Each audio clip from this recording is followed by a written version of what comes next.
পুলিশকে নতুন করে সংস্কার করে জায়গায় আনতে হবে। সারা পৃথিবীতে এরকম অনেক হয়েছে, বিপ্লবের পরে পুরা দেশের সমস্ত কাঠামো ভেঙে গেছে। সেই কাঠামো জোড়া লাগতে কেউ 3 মাসে বেড়েছে, কেউ 6 মাসে, কারো 1 বছর লেগেছে। আপনাদের 1 বছর যাবার পরে এর ব্যাপারে কোনো অগ্রগতি তো নাই। অতএব সেই পুলিশকে আপনি আবার বলছেন বিনা পরোয়ানায় গ্রেপ্তার করতে পারবে, তো পুলিশ সবই তো করতে পারবে তাহলে। অতএব আমরা খুব স্পষ্ট কণ্ঠে বলতে চাই, এই আইন রাখা চলবে না। আমাদের কথায় কাজ হবে মনে হয় আপনাদের? আমাকে একজন একটা কথা বললেন, উনি একটা নিজের চাকরি সংক্রান্ত তদবিরের জন্য গেছেন, গিয়ে উপদেষ্টার এপিএস বা পিএস কারোর সাথে কথা বলেছেন ভাই যে দেখেন যে সমস্ত ডকুমেন্ট দেখিয়েছেন, এপিএস বা পিএস বলেছি এগুলো বলে লাভ নাই, করবেন না।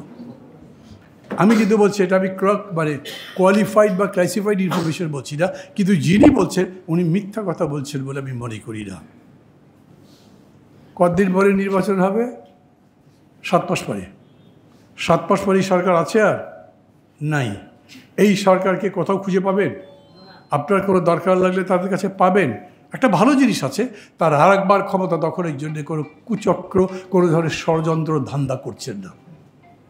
আমি ডক্টর ইউনূস সহ যারা আছেন তাদেরকে ধন্যবাদ দিই, ভালো এটা যদি না হতো তাহলে এই সরকারের উপরে মানুষ কোনোই আস্থা রাখতে পারত না, কারণ এদের ব্যর্থতার কোনো সীমা নাই। এরা কোনো জিনিস ঠিক মতো সোজা করতে পারেনি, দাঁড় করাতে পারেনি, নিয়ম শৃঙ্খলা আনতে পারেনি। কিন্তু চলে যে যাবে সেইটা ভালো। কিন্তু আরেকটা দিক হচ্ছে, যদি যেহেতু ছেড়ে যাবেন, অতএব বলে ছেড়েই যখন দেবো তখন যেদিকে ইচ্ছা সেদিকে যাকে, আবার কি করার আছে? তাহলে কি হবে? আমি একইভাবে বলছি, আজকে এই যে অধ্যাদেশটি আমরা কথা বলছি, সেই অধ্যাদেশ সম্পর্কে তাদের শোনা দরকার। আমি বলছি যারা বলির হায়দার কিংবা ফয়েজ তৈয়বকে পারলে আজকের এই পুরা অনুষ্ঠানটা কিন্তু আমরা ভিডিও করছি, এই ভিডিও আমি তাদের কাছে পাঠিয়ে দেবো একটা করে, তারা দেখুক, শুনুক। আমাদের কোনো ভুল ত্রুটি থাকলে বলতে পারে, কারণ সরকারের সাথে শত্রুতা তো করার কোনো জায়গা নেই। এই সরকার আমাদের পথে কোথাও দাঁড়াচ্ছেন এখন পর্যন্ত দেখছি না।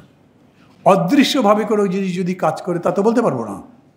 এর মধ্যে যদি কোনো আন্তর্জাতিক চক্র থাকে, এর মধ্যে যদি কোনো ভূ রাজনীতির ব্যাপার থাকে, যেটাকে আমরা জিও পলিটিক্স বলি, অন্যদের স্বার্থ থাকে, সেটা আমি বলতে পারবো না। কিন্তু সেটা বাদ দিলে আমি মনে করি এই সরকার বা সরকারের পক্ষ থেকে ক্ষমতাকে দীর্ঘায়ু করার জন্য, দীর্ঘস্থায়ী করবার জন্য কোনো রকম বিশেষ তৎপরতা নাই।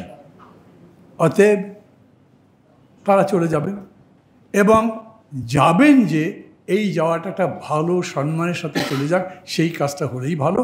একটাই কাজ, এই যে সংস্কার এত কথা হয় না। ধরেন আমি আপনাদের যদি জিজ্ঞেস করি, বলেন তো ভাই কোন সংস্কারটা হয়েছে?